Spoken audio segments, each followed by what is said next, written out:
Every time I participate in a high school reunion, I have a choice in how I compare myself to others.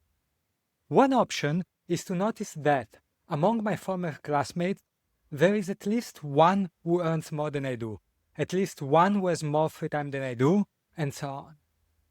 Another option is to notice that, among my former classmates who earn at least as much as I do, I'm the one with the most free time. And amongst those who have at least as much free time as I do, I'm the one who earns the most. Learning to view success through this lens is highly beneficial. For example, do you want to be as successful as possible, or do you want to be as successful as possible while always having dinner with your family? In this case, you shouldn't compare yourself with anyone who does not also spend all their dinners with their family. Never compare yourself with someone who has different priorities or is optimizing for different objectives or for a short-term time horizon than you do. Doing so leads to unhappiness or making counterproductive decisions. Now, let's see this concept called the Pareto Frontier. Just now, I presented two ways to compare yourself to others. Number one, there is someone who earns more than I do and someone with more free time than I do. And number two, amongst those who earn as much as I do, I have the most free time. And amongst those with as much free time as me, I earn the most.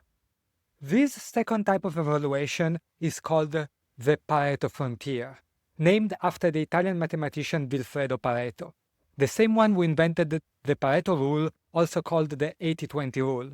20% of your customers are responsible for 80% of your problems, and so on.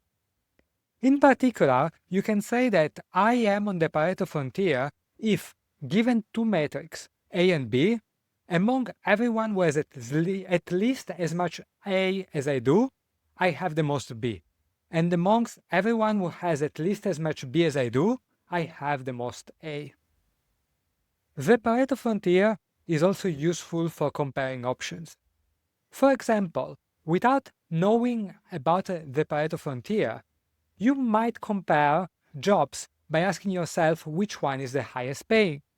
But now that you know how to use the Pareto Frontier, you might ask yourself better questions, such as, what's the highest paying jobs amongst those that enable you to spend enough time with your family?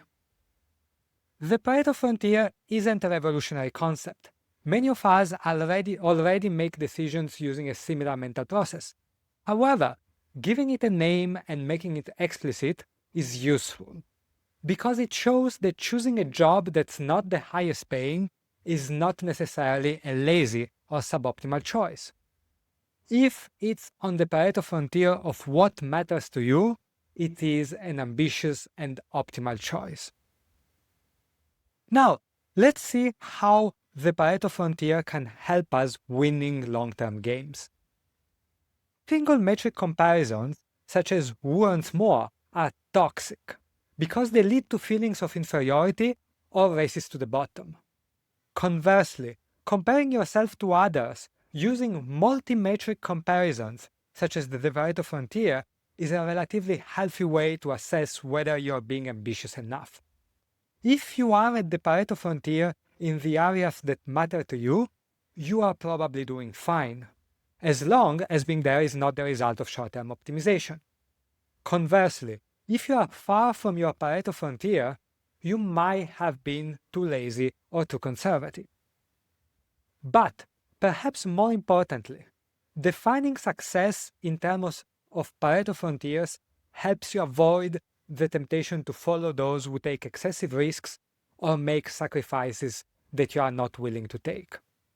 Instead of aiming to be the most successful, aim to be the most successful amongst those who play long-term games, and amongst those who are not willing to take excessive risks or make excessive sacrifices. If you do, your distribution of outcomes will improve a lot.